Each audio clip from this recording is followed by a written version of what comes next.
میرا نام بلال حسین ہے. میں ایک سوال کرنا چاہتا ہوں کہ اکثر لوگ بھول جاتے ہیں، نماز پڑھتے ہوئے رکعتیں بھول جاتے ہیں، آفس میں رکھ کے کوئی چیز بھول جاتے ہیں، گھر میں کوئی چیز ہوتی ہے جس میں بھول جاتے ہیں، جس سے جو ہے گھر والے بھی ناراض، دوست یاروں میں بھی رسوائی ہوتی ہے، آفس میں بھی افسران آنر جو ہے ناراض ہوتے ہیں. تو برائے مہربانی اس کا کوئی حل بتا دیں. جی بھول جاتے ہیں. الحمدللہ رب العالمین. یہ بھول کی بیماری تو بہت زیادہ بڑھتی جا رہی ہے. اس کا اصل سبب گناہ کی وجہ سے بھی یہ نسیان کی بیماری، بھول کی بیماری پیدا ہوتی ہے. حافظہ کمزور ہوتا ہے. پھر یہ کہ بد نگاہی، اس سے بھی حافظہ کمزور ہوتا ہے. تو اکثر گھروں میں گناہ بھرے چینلز چل رہے ہوتے ہیں، بے پردہ عورتیں اس پہ آ رہی ہوتی ہیں. اگر کوئی بولے میں خبریں دیکھتا ہوں صرف ٹی وی پر، تو وہ بھی بے پردہ عورتیں دے رہی ہوتی ہیں. عام طور پر مکس معاملہ ہوتا ہے سارا. میوزک بھی چل رہے ہوتے ہیں اور بہت کچھ. تو یہ نگاہ، کیونکہ وہ نہ دیکھنے والا دیکھ رہی ہوتی ہے، حرام سے اپنی آنکھیں بھر رہی ہوتی ہے، تو اس طرح بھی حافظہ کمزور ہوتا ہے. یہ تو خیر معمولی سی سزا ہے دنیا میں، اگر ہے بھی تو یہ سزا تصور کریں بھی تو اس کو. ورنہ جو اپنی آنکھوں کو حرام سے بھرے گا، قیامت کے دن اللہ پاک اس کی آنکھوں کو آگ سے بھر دے گا. ایک روایت کے مطابق جو اپنی آنکھیں حرام سے بھرے گا، قیامت کے دن اس کی آنکھوں میں آگ کی سلائیاں پھیری جائیں گی.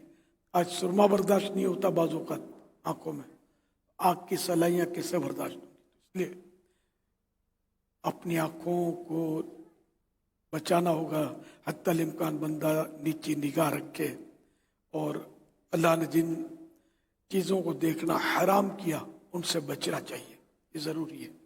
اب تک دیکھا اس کی توبہ کر لے، آئندہ بچنے کا عہد کر لے.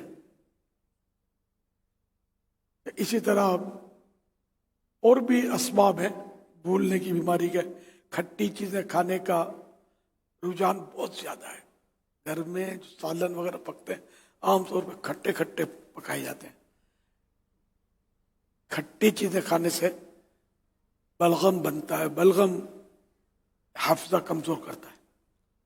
بلغم کی ایک فکس مقدار تو ضروری ہے بدن میں، کہ جب کوئی بھی چیز حد سے بڑھتی ہے تو نقصان دہ ہوتی ہے. تو یوں یہ کھٹی چیزیں بھی حافظہ کمزور کرتی ہیں. اسباب دور کریں گے تو خود ہی مطلب مسئلہ حل ہو جائے گا. اسباب کے ہوتے ہوئے حل ذرا مشکل ہوتا ہے. کانٹا پاؤں میں چلا گیا، آپ خالی مرہم لگاتے رہو تو پاؤں سے صحیح ہوگا نہیں. جب تک کانٹا نکال کے مرہم نہیں لگائیں گے تبھی زخم صحیح ہوگا.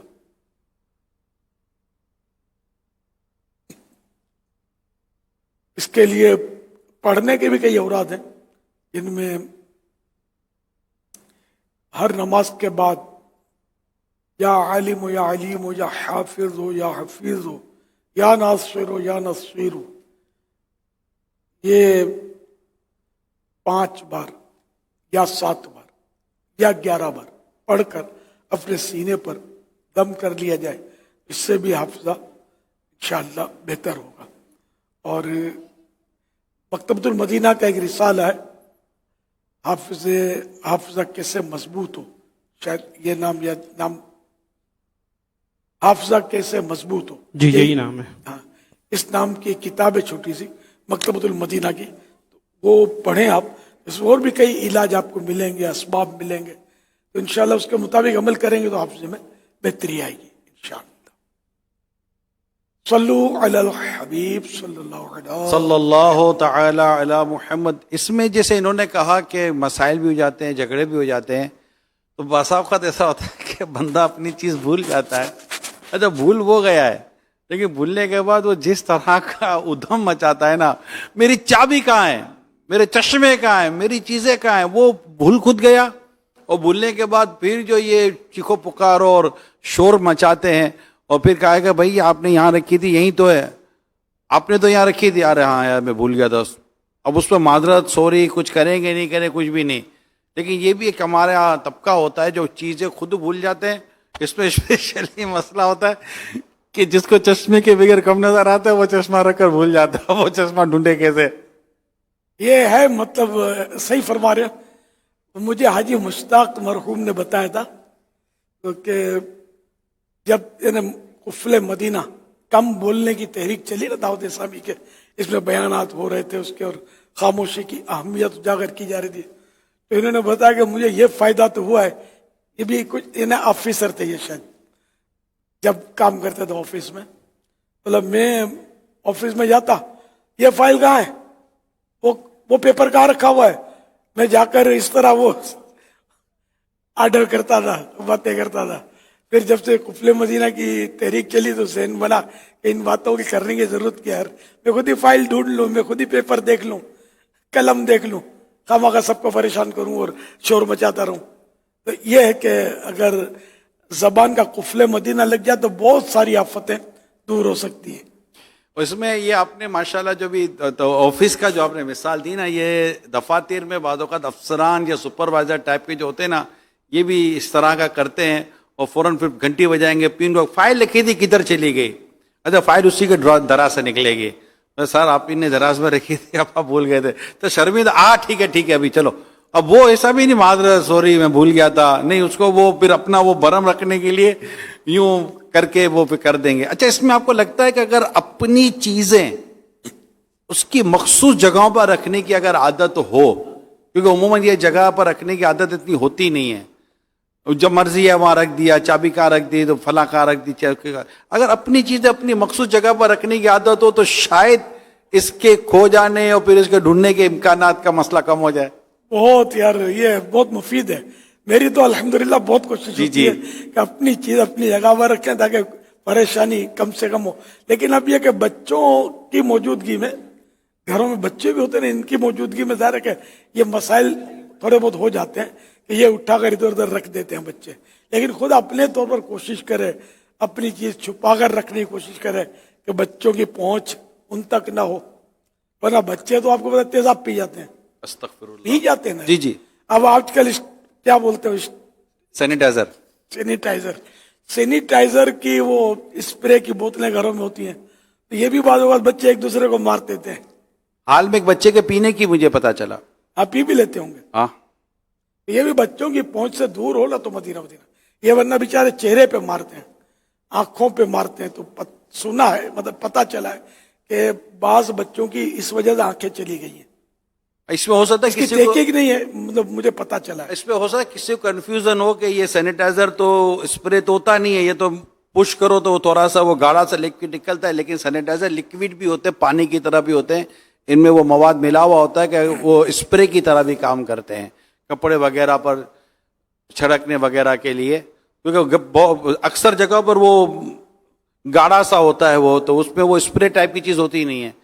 لیکن کئی جگہوں پر اسپرے والے بھی اگر ہوتے ہیں تو پھر اس سے یہ نقصانات جو آپ فرما رہے ہیں نا, اس کے پہلو بنتے ہیں. اصل وہ آسان تو وہ ہے نا کہ ڈیٹول اور پانی مکس کر کے بھر دیتے ہیں بوتل میں. اب یہ بھی کوئی کرتا ہوگا ایسا, لیکن ہے تھوڑا بہت گھروں میں. تو یہ بچے ایک دوسرے کو بعض اوقات مارتے ہیں منہ پہ, یہ آنکھوں میں گیا تو پھر پریشان. جی, ایسے موقع پر یہ کہ فوراً ٹھنڈا پانی آنکھوں میں ڈالنا چاہیے اگر بچے کی آنکھوں میں چلا جائے. اور اگر آنکھیں سرخ ہوں, آپ کو لگے کہ آنکھیں سرخ ہوئی ہیں, تو پھر دیر نہیں کرنی چاہیے, ڈاکٹر آئی اسپیشلسٹ سے رجوع کرنا چاہیے. اور ایسی چیزیں بچوں کی پہنچ سے دور رکھنے میں عافیت نہ رہے بانس نہ بجے بانسری. لکھا بھی ہوتا ہے دواؤں وغیرہ پر, تو تقریباً یہ کمپنی کی طرف سے لکھا ہوتا ہے کہ بلکہ یوں لکھا ہوتا ہے تمام دوائیں بچوں کی پہنچ سے دور رکھیں, یعنی بچوں کا وہ ہاتھ نہ, لیکن اب وہ رکھتے ہیں, کیا کرتے ہیں. نہیں یار, ہے بہت مشکل ہے عمل کرنا. اس میں اگر آج مدنی مذاکرے, یوں تو ہم مدنی چینل پہ کہتے رہتے ہیں, اگر آج مدنی مذاکرے کے ذریعے بھی یہ چلا جائے نا, جیسے کہ عموماً کولڈ ڈرنک کی پاپا جو بوتل ہوتی ہیں, عام کولڈ ڈرنک کی بوتل ہوتی ہے, کولڈ ڈرنک کی بوتل میں جبکہ کولڈ ڈرنک کا پیپر بھی لگا ہوا ہے, اب اس کے اندر ہی مٹی کا تیل ڈلا ہوا ہے. اب وہ کوئی بھی بچہ بھی اگر ہوگا تو بولے کہ بوتل ہے, بچہ بوتل کا رسیا ہوتا ہے, تو بچہ فوراً بوتل سمجھ کے پی لے گا, اس میں بلیچ بھی ڈلا ہوتا ہے. تو اگر اس طرح کی چیزیں اگر آپ ان بوتلوں کو استعمال کریں تو ایک تو یہ چیزیں ہٹا دیں, تو یہ چیزیں ہٹانے کے بعد اس کے اوپر لکھ دیں کہ اس کے اوپر کیا ہے, اور تاکہ وہ بچہ پھر پڑھ لے. نہیں, تاکہ وہ پھر اس کو بچوں کی فون سے دور رکھیں, ورنہ تو بڑا پی لے گا تو اس کا کیا کریں گے آپ. بچہ بڑا بولے گا یار چلو گھر میں کولڈ ڈرنک آئی ہے چکھ کے دیکھو, تو اس کا چکھنا بہت بھاری پڑ جائے گا اس کو. گرمی میں زیادہ رسک ہے. اصل یہ لکوڈ ہوتے ہیں رنگ برنگی, منہ میں پانی لانے والے. ہاں, یہ بنانے والے نا اس پر کچھ غور کریں. یہ بیچارے کیا کریں گے, بولے بکے گا نہیں, پھر ہم ایسا گدلا رکھیں گے تو. یہ تو لال پیلا بناتے ہیں کہ وہ جیسے وہ بہترین شربت رکھا ہوا ہے, اور گرمی اور کڑاکے کی تو سردی ہوتی ہے, چلچلاتی دھوپ ہو گرمی ہو, من ہوئے کہ یار یہ تھوڑا پی لوں. یہ بچہ ہو یا بڑا ہو, لیکن بچوں کا تو خطرہ زیادہ, کیس بچوں کے زیادہ بنتے ہیں. تیزاب پی جاتے ہیں, تیزاب بھی رنگین ہوتے ہیں. اسی طرح کے لکوڈ واشنگ لکوڈ ہی ہوتے ہیں. یہ ہے گھروں میں بوتلیں رکھی ہوتی ہیں, واش روم میں رکھی ہوتی ہے. بچے کو واش روم سے کیا گھین آئے گی, واش روم میں بھی چپ کے پی لے گا. یہ پہلا ہی سوال ماشاءاللہ بہت ہی ہمارے لیے مفید ہوا. اللہ کرے کہ ہم شروع سے مدنی مذاکرے میں شرکت کی سعادت حاصل کریں, اور اپنی ان تمام تر چیزوں کی حفاظت کریں, دور رکھیں, اور اپنی چیزیں کہاں رکھنی. یعنی اگر آپ کہیں آفس پر ہیں اور آپ گھر میں کوئی چیز بھول گئے اور فون کریں نا, تو آپ گھر میں یہ کہہ سکیں کہ فلاں جگہ پر اس کو ہٹائیں گے تو یہ میری چیز مل جائے گی آپ کو. آپ کو اتنی اپنی چیزیں یاد ہونی چاہیے, تو انشاءاللہ آپ کی زندگی قدرے آسان ہو جائے گی, اور گھر میں اور دفتر وغیرہ میں مسائل نہیں ہوں گے اللہ نے چاہا تو. صلو علی الحبیب صلی اللہ تعالی علی محمد